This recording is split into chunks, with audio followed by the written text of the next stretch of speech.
Bonjour à tous, bienvenue sur Watchalist. Aujourd'hui, je suis nouveau avec Florent et Meryl. Salut les gars. Salut. Salut. Et on se retrouve pour une nouvelle vidéo sur le même principe que la dernière fois. On part un focus sur une montre. Aujourd'hui, c'est la montre de Florent et on en parle tout de suite après le générique.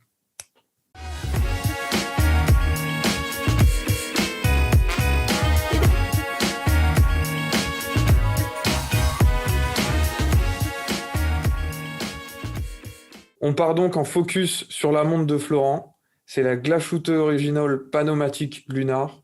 C'est parti. Première question, Florent. La première fois que tu as entendu parler de cette montre? Où Alors, la t'étais? première fois la Dans- question n'était pas finie. Non, juste où t'étais, dans quel contexte, etc. Ouais, donc là, la première fois que j'en ai entendu parler, c'était dans un magasin à Lyon.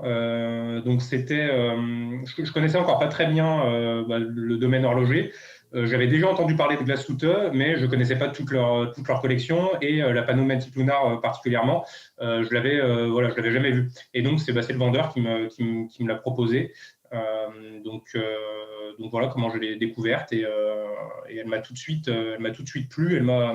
Ça a été un peu le coup de foudre. Ok. Alors, on va voir si le Il coup de t'a foot. présenté la pneumatique Luna ou la pneumatique réserve, ou les deux, Non, non? c'était la Panomatic Lunar et c'était la bleue. C'était la version bleue. Ouais. Donc c'est celle que t'as, quoi. Ouais. Et c'était la bleue, mais quand il m'a amené la bleue, moi, à l'époque, je cherchais une montre blanche. C'était avant que j'achète ma Snowflake. Je cherchais une montre blanche, enfin, en tout cas, cadran blanc. Et donc, il m'a dit, ah, mais elle existe aussi en blanc, mais il ne l'avait pas. Donc, j'ai dit, ah ouais, mais moi, je voudrais l'avoir en blanc parce que moi, je veux plutôt une montre blanche. Mais bon, entre-temps, j'ai acheté la Snowflake et ensuite, je l'ai pris en bleu. Mais la première que j'ai vue, c'était la bleue. Mais j'étais pas convaincu par la couleur. Tout de suite, je suis tombé amoureux du design.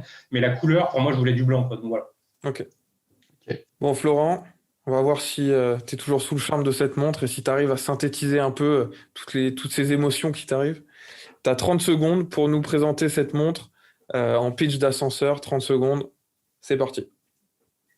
Alors, c'est une montre qui a un design qui est assez particulier, notamment à cause du double décentrage des heures et décentrage des secondes, et avec un équilibre qui est peu vu dans le domaine de l'horlogerie, enfin à part la Lange One, on va peut-être l'évoquer tout à l'heure, avec une double date, un guichet de double date en bas à droite et une phase de lune. Donc ça fait que tout le cadran possède des éléments qui sont un peu répartis et l'ensemble donne un design qui est très peu vu dans le domaine de l'horlogerie.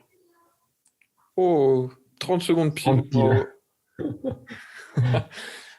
Très bien, très beau résumé.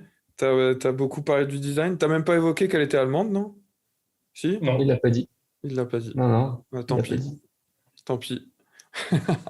Ok. Non, non, parce que pour moi ce qui différencie cette montre, c'est le design, quoi. Alors après, Ouais, oui, mais c'est une voiture allemande c'est et, intéressant euh, parce que et- beaucoup de ouais, gens, pour présenter, par exemple, Grande Seco, vont dire que c'est pas suisse. Beaucoup de gens, pour présenter A. Lange & Söhne, vont dire que c'est pas suisse. Et toi, pour présenter la Glashütte, tu parles du design qui est du coup qui est très important. Et c'est marrant que tu mentionnes ouais. qu'elle soit. Mm. Ouais, parce que c'est quand même l'essence de Glashütte, quoi. Enfin, t'as même le nom qui est dans la marque, quoi. Ouais, Le nom de la ville. Bref. ok. Bon, tu as beaucoup parlé du design du coup et du coup de foudre un peu que tu as eu. Parle-nous alors de ce qui t'a frappé quand tu as vu cette montre. Ouais, sans surprise, ce qui m'a frappé, c'est sa face avec le cadran décentré et l'équilibre qu'on peut avoir entre le bas et le haut, entre la phase de lune et le double guichet de date. Et ce qui m'a vraiment frappé, c'est d'une part les finitions. Ce bleu qui est très réussi, même si, comme je disais, moi je voulais plutôt du blanc, mais ensuite après j'y suis revenu une fois enfin après ça a maturé. La couleur est hyper réussie. Et après, quand on va un peu plus loin que la face de la montre, on a le mouvement qui est incroyable et qui marque aussi, quoi. Donc c'est ça qui m'a marqué. Mais ce qui m'a marqué en premier, c'est le facial, quoi. C'est le cadran.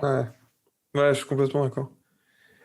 C'est un design tellement atypique que tu ne vois que ça au début. Et c'est moi aussi la première fois que je l'ai vu, ça m'a choqué dans le sens où c'était une des Mm. premières fois où je voyais un cadran excentré, Mm. voire la première fois. Et vraiment, je me suis dit, mais attends, mais c'est possible de faire ça et un peu, ils ont le droit de faire ça, tu vois, genre c'est pas ça une montre, tu vois ce que je veux dire? C'est autorisé, ouais. Bah, c'est vrai que le seul design qui s'en rapproche qu'on connaît, c'est Lange, quoi. Hum. La Lange One. Et pour autant, donc souvent, on compare ce design avec la Lange One, mais pour autant, quand je mets les deux à côté, ce que Vincent, tu vas faire au montage, les- Parce que tu as une Lange, mais tu nous l'as pas dit, Flo. je préfère. Non, ouais. Je préfère, quitte à choisir, alors déjà, la Lange One est 3 fois plus chère, ou même plus, 3 fois et demi plus chère. Mais même au-delà du prix, je préfère le design, je trouve plus réussi au niveau de la glace Soute. Moi, ce Ok, que j'aime bien sur le design intéressant. de la glace Uteuil, enfin, dans ce que tu dis, Flo, quand tu le compares à la Lange, c'est son côté très moderne, en fait. Tu vois, parce que les Exactement. Lange, souvent, t'as les index, enfin, Tu as t'as des chiffres les romains. chiffres romains sur les index, C'est alors que beaucoup plus toi, classique. Ouais, ouais, on est plutôt toi, plus t'as des classique. index appliqués, c'est assez sympa, je trouve. Enfin, elle est très Ouais, belle. ouais. Ouais. Donc la glace Soute reprend les mêmes codes de design, mais beaucoup plus contemporains. Ouais. Et ça, Mm. c'est hyper important pour moi. Mais je suis d'accord, c'est ça aussi qui fait que cette montre est une réussite, c'est ce design et ce côté unique. C'est pas une fausse Lange One, quoi. C'est son design et elle ressemble à aucune autre, quoi. Mm. Et En parlant de du design, coup, du coup, vas-y, euh, vas-y. ouais, du coup, en parlant de design, qu'est-ce qui, à ton avis, aurait pu foirer, aurait pu été risqué comme décision, mais qui au final, il dit que la shooter a tapé dans le mille et ça marche grave. Eh bien, c'est le guichet de double date. Je pense. C'est le guichet de double date parce qu'il est gros. C'est une grande date. Il est gros, mais au final, il est réussi parce que ça équilibre la montre. En fait, si on imagine cette montre sans ce guichet de double date, à 4 heures, on a un énorme trou. Donc à ce moment-là, il aurait fallu peut-être décaler la petite seconde. Mais en tout cas, vu que la petite seconde est alignée avec le cadran des heures, on a ce vide. Et donc, ils en ont profité pour mettre un guichet double date qui, en plus, rajoute une complication. Et c'est un guichet double date, en plus, qui est très, très bien fini. Donc, avec un bleu qui est exactement le même que le cadran, donc sur le disque de date, et un switch des numéros qui est hyper agréable. On sent vraiment le ressort, on le ressent dans la montre. Donc, tout ça fait que c'est quelque chose qui est très bien réussi, mais ça aurait pu foirer, comme tu dis, parce que les guichets double date, parfois, on voit la démarcation entre la dizaine et Mm. l'unité. Mm. Des fois, c'est trop gros. Typiquement, celui de Lange, pour moi, le double date de Lange est moins bien réussi parce qu'il a une séparation entre les deux. Vraiment, Ouais. c'est vraiment la double. Bah, c'est la grande Le date, hein, guichet, quoi. c'est la grande date, ça reste une Alors complication. que là sur Glace Auteuil, ils sont vraiment, Ils sont collés. les deux sont vraiment accolés. Mm. La finition est parfaite entre les deux. On a vraiment, on dirait que c'est un seul. Hein. Si on se rapproche pas, on dirait que c'est un seul guichet. Donc voilà pour moi ce que je répondrais sur cette question. Ok. Ok, ouais, l'équilibre, moi, je pensais aussi quand je vois cette montre, c'est l'équilibre entre les différents éléments. C'est ça qui, parfois, sur certaines montres, c'est ça qui fait que ça marche pas, quoi. Tu te dis, mais Mm. attends, mais il y a un truc à 9 heures, il y a rien en face, tout est un peu à gauche. Enfin, et là, tu as le cadran excentré, la phase de lune, la double date, et ça se répond bien et ça marche, quoi. Ah, puis la grande seconde, enfin la seconde, elle est top aussi, hein. Elle est assez grande, c'est ça, hein, Ouais, Flo. on a un cadran de petites secondes qui est quand même assez grand et un cadran. Ce qui aurait pu foirer aussi, en deuxième point, c'est la lisibilité de l'heure, ce qui est quand même le point le plus important d'une montre. Et là, malgré le décentrage des cadrans, on a une lisibilité de l'heure qui est parfaite. Donc, Mhm. il n'en pâtit pas du tout. Ok. Ok, super. Si tu avais quelque chose à changer sur cette montre, qu'est-ce que tu ferais qui la rendrait encore meilleure? L'épaisseur. Si j'ai quelque chose à changer, j'enlèverais un petit peu d'épaisseur. On peut le voir, hein, elle est quand même un peu épaisse. Mais là, on paye tout simplement le prix des complications. Hein. On a double cadran décentré, double date, phase de lune. Donc tout ça, ça doit se mettre quelque part. Mais voilà, si on pouvait gagner un peu en épaisseur sur le boîtier. Et encore, ils ont triché un peu, parce que l'épaisseur qu'on voit ici, elle continue un peu derrière avec un petit. Il y a un biseau un peu. Voilà, donc ils ont gagné quand même un petit peu tout ce qu'ils pouvaient, mais ça reste quand même assez épais. Sachant que dans l'architecture du mouvement, tu me diras si je me trompe, mais il y a déjà le micro-rotor qui normalement te fait gagner en épaisseur, donc ils sont un peu au bout. Ouais, c'est un micro-rotor qui prend quand même 80% du diamètre. Ouais, c'est quand même un gros micro-rotor, il fait 80, ouais, c'est ça. J'exagère 80, mais. Ouais, je pense que si tu prends le rayon, si tu prends le diamètre du micro-rotor, c'est peut-être 70-80% du diamètre total du mouvement. D'accord. Du coup, est-ce que si on te dit c'est la même montre avec 1 ou 2 mm de moins, mais elle est manuelle, est-ce que tu préfères ou pas? Je pense que je préfère pas, je pense que ça se vaut parce que d'une part, tu gagnes un petit peu en épaisseur et encore, tu gagnes pas grand-chose parce que la panneau réserve qui est manuelle, elle est pas beaucoup plus fine, elle est un petit peu plus fine. La question de Vincent était très très orientée sur la panneau réserve quand même.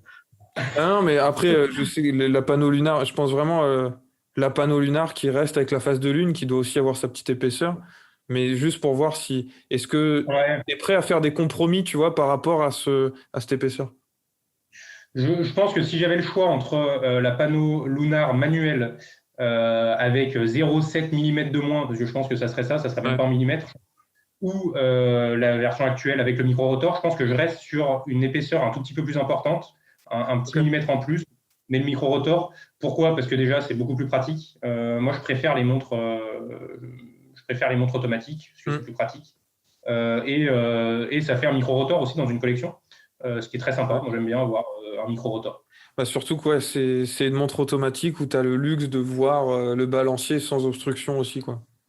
Voilà. Et puis le balancier et le pont de balancier, enfin le pont de signe, qui est magnifique sur cette montre. Double col de cygne, en effet. Donc, non, je le garderai. Ok. Si tu avais une autre marque, tu devais challenger cette marque de faire leur version de la Panomatic Lunar, quelle marque ce serait? Ça serait Gégère Lecoutre. Parce que Gégère Lecoutre, ils ont leur modèle face de lune, mais ils l'ont sur des collections qui sont très classiques, avec heure, minute, seconde. Moi, j'aimerais bien voir Gégère Lecoutre faire des petits freestyles avec cadran excentré. Pas forcément la date, mais en tout cas cadran excentré. En tout cas, design qui sort un peu de l'ordinaire. Je pense que Gégère Lecoutre, ils arriveraient à faire une montre qui est plus fine que ça. Mais qui tente des choses au niveau du design. Pourquoi pas un double guichet de date, même si c'est du quasi jamais vu chez Gégère Lecoutre, je pense. Mais Gégère Lecoutre, je pense qu'il il serait capable de proposer des finitions et une proposition de design qui serait très intéressante, je pense. Ouais, je suis d'accord. C'est souvent en plus entre ces deux acteurs qu'on hésite. Donc c'est un peu le concurrent direct, quoi. Moi, pour l'achat de ma face de lune et pour l'achat de cette montre, j'ai longtemps hésité entre ça et la Gégère Lecoutre Ultra Thin Moon, qui sont pas du tout les mêmes montres, ils sont vraiment très différentes. Et en plus, souvent, quand on fait des sondages, j'avais fait un sondage sur un groupe de montres entre ces deux montres, Panomatic Lunar et Master Ultra Thin Moon, et à chaque fois c'est quasi égalité, quoi. Donc le choix est difficile entre les deux. Ouais, c'est sûr. Je trouve qu'en rapport qualité-prix, tu t'y retrouves. Enfin, moi je trouve que la Glass Huta est au-dessus en termes de finition quand même. Elle est oui, alors largement. Le mouvement est plus haut de gamme chez Glass Huta. La montre est quand même plus chère. Elle fait quand même 2000 € de plus. Non, il est à 9008 et l'autre elle est à 7002, ouais. Ouais, t'as raison. Oui. En prix du neuf. Donc ouais. Okay. D'ailleurs, en parlant de l'achat, toi tu l'as pas acheté neuf, tu l'as acheté d'occasion. Ça a été t'as eu un souci, non? T'es content? Tu conseilles? Non, je l'ai acheté d'occasion. Ces montres-là, il faut les acheter d'occasion. Si tu achètes une Glass Huta, si tu achètes ce modèle à plein pot à 9800 €, tu prends cher quoi, la décote. Hein, donc faut être sûr de ne pas vouloir la vendre plus tard. Je l'ai achetée d'occasion, mais elle avait 10 mois. Donc elle était parfaite. Et donc j'ai pris toute la décote. Quoi. Enfin, j'ai profité de tout.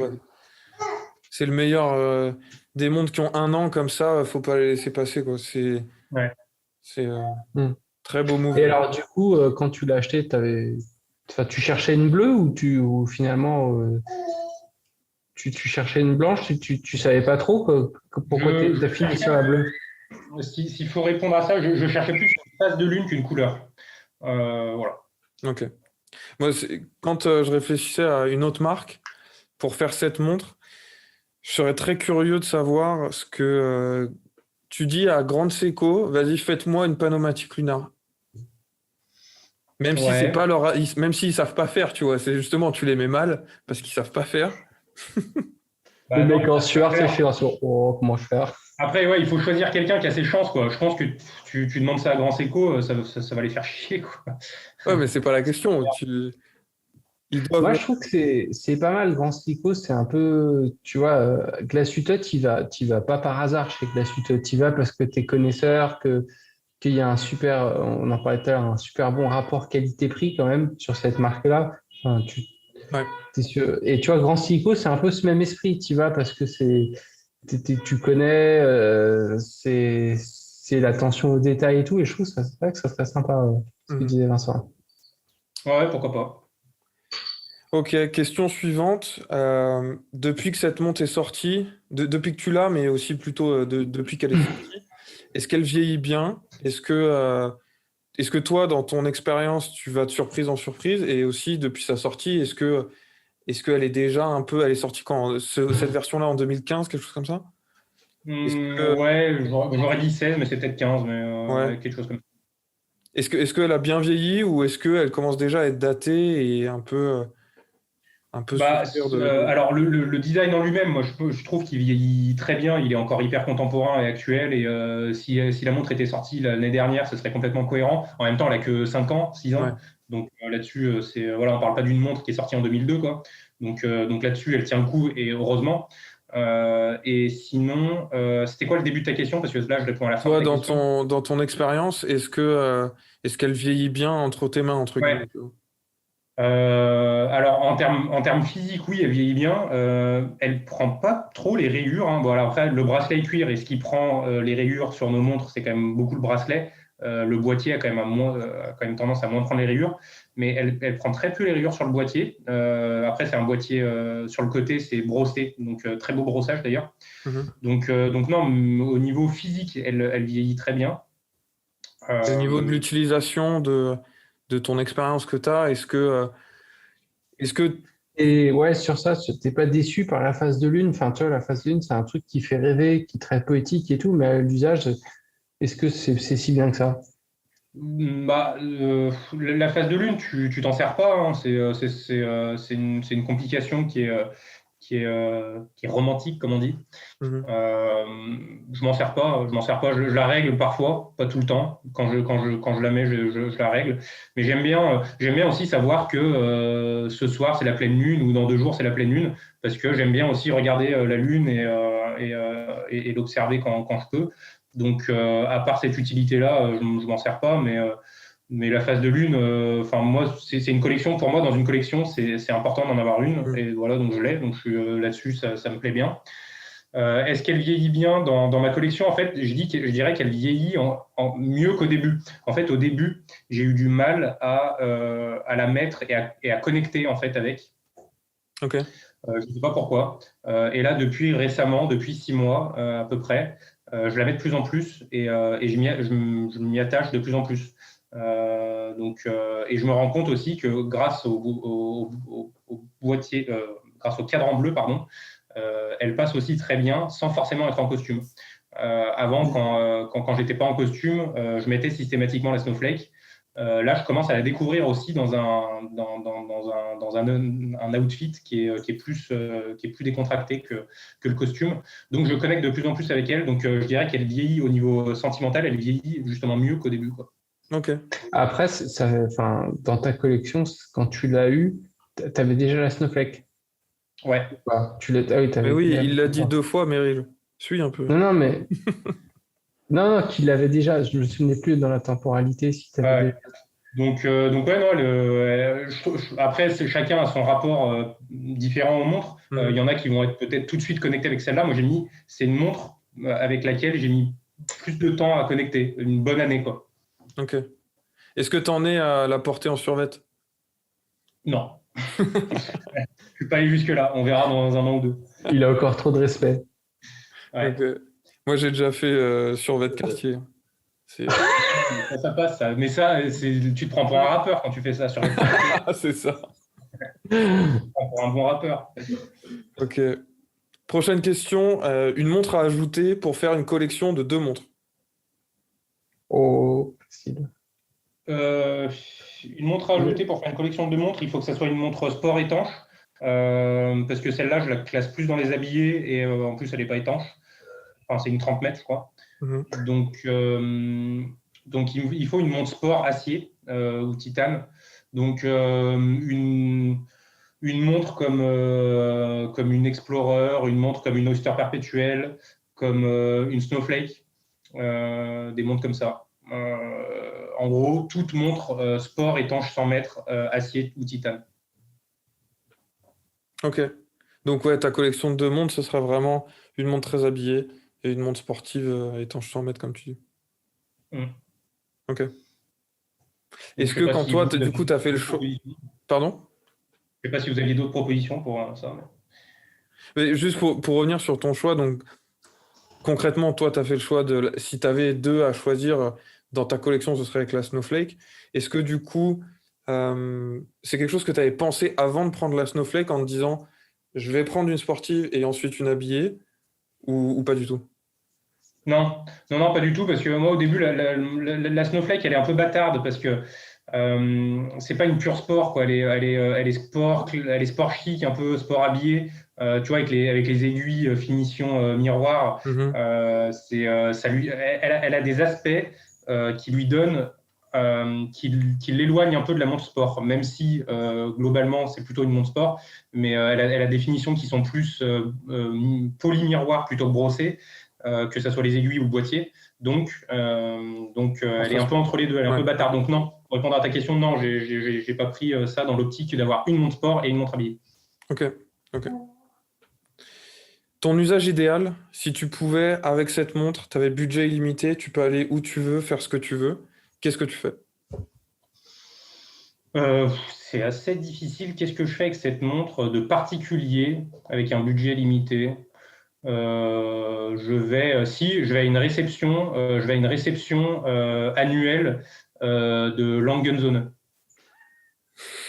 avec Pourquoi? cette Pour montre. leur faire un peu un pied de nez avec ta glace shooter? Ouais, pour troller un peu et pour leur dire, regardez les gars, c'est bien beau de faire des finitions de mouvement à n'en plus finir, mais il y a aussi, vos petits copains de glace shooter qui font aussi bien pour 3 fois moins cher au niveau du design, puisqu'au niveau des finitions, ils sont quand même en dessous, il faut l'avouer. Ok, bien vu. Ok. Et puis Et à la la fin, dernière, et à la fin de la soirée, ça se tape. tu as dit qu'il débarque en survêt. Avec le PDG de Langueux. Ouais. Ok. Donc voilà. Dernière question, est-ce que tu la conseillerais en collection d'une seule montre? Non. De toute Non. façon, on conseille jamais des collections d'une montre. Allez-y, collectionnez. Collectionnez. Ouais, déjà, moi, je suis pas convaincu je suis pas convaincu par le, par l'esprit collection une seule montre, quoi. Mais non, non, je la conseille pas pour collection une seule montre. Pour moi, elle s'intègre bien. Elle apporte vraiment une variété de complications, que ce soit Moonphase, double date, seconde décentrée, etc., dans une collection. Mais en faire une collection d'une seule montre, la collection, il lui manquerait des choses, quoi. T'as pas de montre étanche, t'as qu'une montre, qui est pas complète, quoi. Pour une collection. Ok, ok. Intéressant. Ouais, je suis d'accord aussi, elle me paraît un peu assez niche, un peu trop spécifique Ouais. pour te dire c'est la montre que je mets tous les jours, quoi.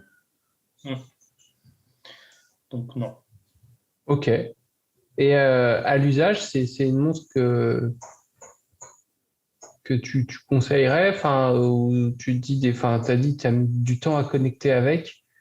Euh, Ouais, mais après, ça, c'est vraiment personnel. Moi, oui, moi je la conseille à 100% en seconde main. Je la conseille pas forcément au prix fort parce que la décote est quand même assez violente. Donc, en seconde main, sur des modèles qui ont 1 an, c'est vraiment hyper intéressant. Faut tomber dessus. Mais oui, je la conseille complètement. Elle est hyper robuste. Moi, je la mets souvent en soirée, type mariage ou autre. On se retrouve forcément en mariage à faire des conneries, à faire le bœuf. Et elle est pas fragile du tout, quoi. Elle est quand même bien robuste. Il y a un double pont. Elle est pas tenue que d'un côté au niveau du balancier. Moi, je lui fais vivre quand même des trucs assez violents. Elle tient, voilà, elle tient le choc et elle est quand même bien robuste, quoi, malgré ce qu'on pourrait penser. On pourrait penser qu'elle est un peu fragile quand tu regardes le mouvement, mais non. Ok. Super. Eh ben, merci, Flo. Merci Voilà. Et Florent. ben, merci à vous pour vos questions et à bientôt. Merci Allez, à vous d'avoir regardé cette vidéo et ciao. à la prochaine. Salut, ciao. Salut.